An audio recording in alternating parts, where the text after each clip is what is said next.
Heating, ventilation, and air conditioning HVAC system are used to provide comfortable environmental conditions and clean air in indoor settings such as buildings and vehicles. HVAC system can be configured in variety of ways depending on the application and function of the buildings. Ventilation system provide clean air by exchanging indoor and outdoor air and filtering. Air conditioning system can be part of integrated HVAC system or standalone, providing cooling, warming, and dehumidification. Poor ventilation in confined indoor spaces is associated with increased transmission of respiratory infections. There have been numerous COVID-19 transmission events associated with closed spaces, including some from pre-symptomatic cases. The role of ventilation in preventing COVID-19 transmission is not well defined. For example, by preventing dispersal of infectious particles to minimize the risk of transmission or preventing the transfer of infectious dose to susceptible individuals. COVID-19 is thought to be primarily transmitted via large respiratory droplets. However, an increasing number of outbreak reports implicates the role of aerosol in COVID-19 outbreaks. In a study of 318 outbreaks in China, transmission in all cases except one occurred in indoor spaces. From this study, it is worth noting that indoor environment plays an important role in either spreading or preventing respiratory droplets in HVAC systems.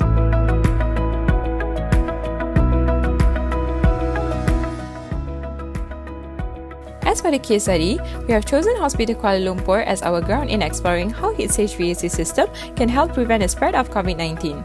More than 90% of the beds in HKL are allocated for subsidized patients, providing access to an internationally established standard of affordable healthcare.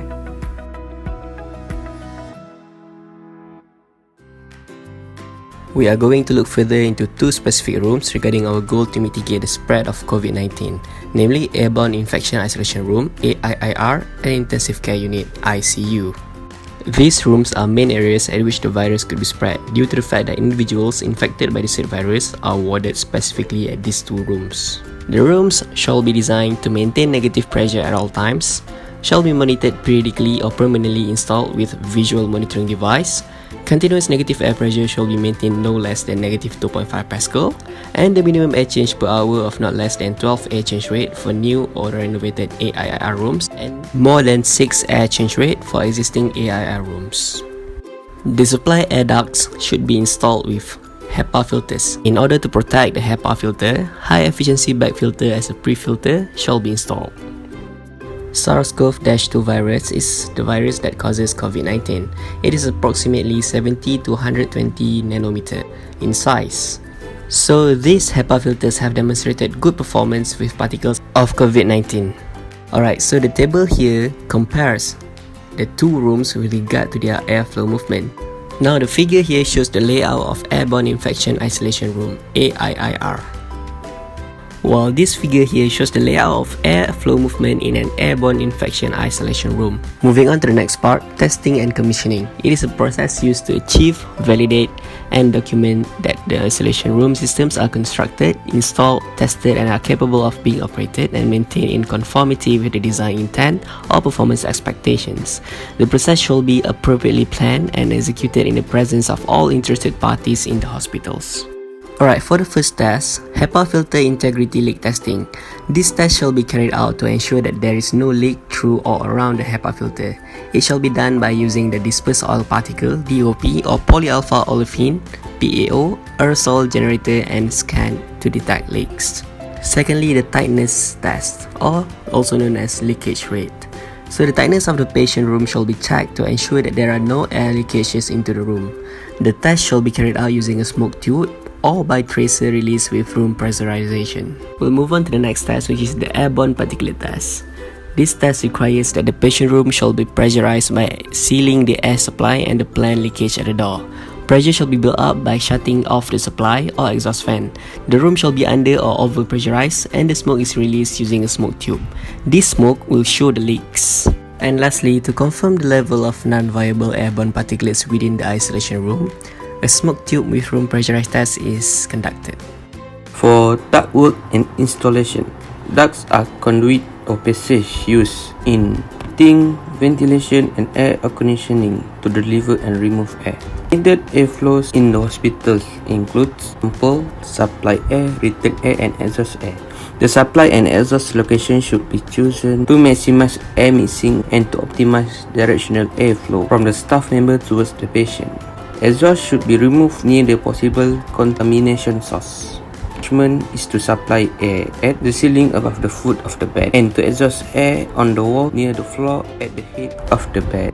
The patient head is likely to be. Supply diffusers should also be the louvered type rather than the perforated face type. The vertical exhaust duct should be installed in the isolation room wall. An enlarged wall cavity will be required and should be coordinated with the architect. To reduce noise, dampers should be located at a point in the duct far from the outlet. The area in front of the exhaust grill should be kept clear of obstructions such as furniture and supply cuts.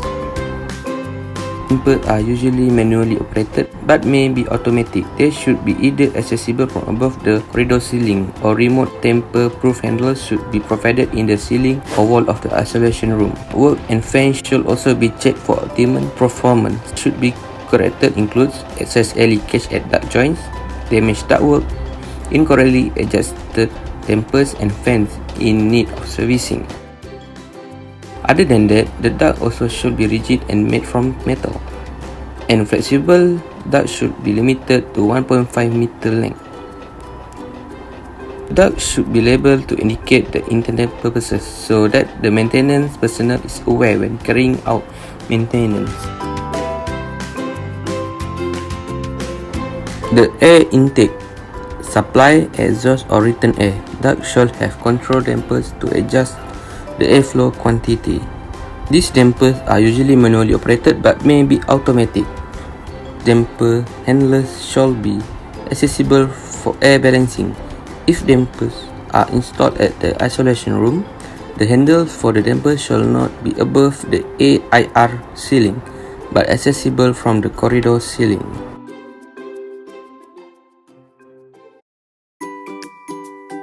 Smart hospital system in curing COVID-19. The hospital must sustain throughout the outbreak of COVID-19. However, in order to make this work, there are few systems that should be applied in the hospital, such as telehealth, the use of digital information and communication technology such as computers and mobile devices to access healthcare services remotely. This system is used by doctors to manage patients' healthcare from distance. How does it work? This technology enables the remote diagnosis and evaluation of patients from distance. By means, the patients may stay at home or at quarantine station and doctor can monitor them from hospital. There are two types of telehealth, which are telemedicine and telecare.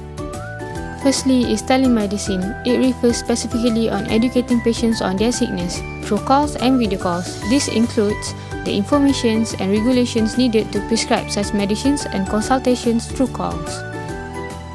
It helps patients who suffer sickness other than COVID-19 to stay at home rather than going to hospital where much more contagious.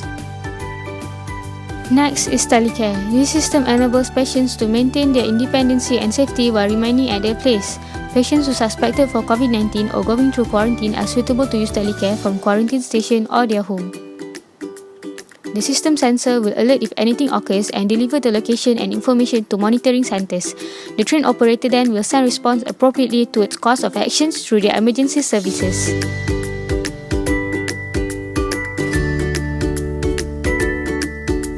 Next, there are a few types of smart systems used inside the hospital such as indoor positioning system, artificial intelligence bed management system and also robotic technology. For indoor positioning system, it is a tracking system fixed with condition sensors that monitor bed ridden patients. COVID-19 patients or those who needs to be quarantined that gets out of bed prematurely and without permission may endanger their health and others who might get in contact with them. IPX works by installing Bluetooth and infrared sensors on the ceiling of each room to protect patients. The detection is based on thermal image of the patients which wear RFID tag that are equipped with acceleration sensors. This will help the patients to not be exposed from others. Next is Artificial Intelligence Bed Management System, which provides rule-based decision support on bed allocation based on priority and matching.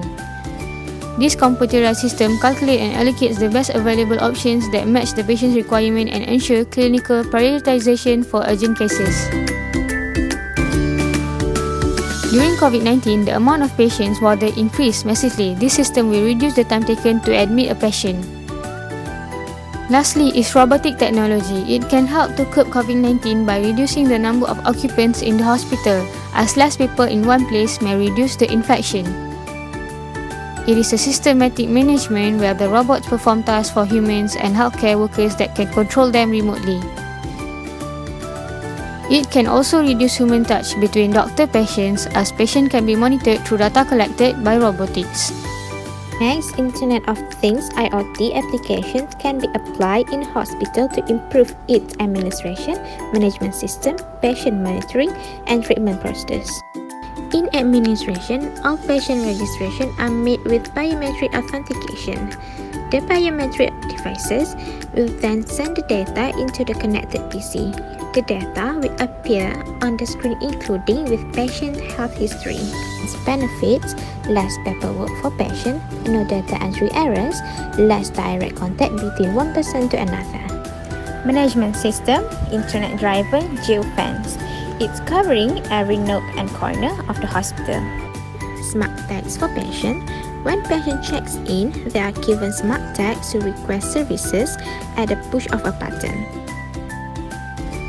Track patients real time.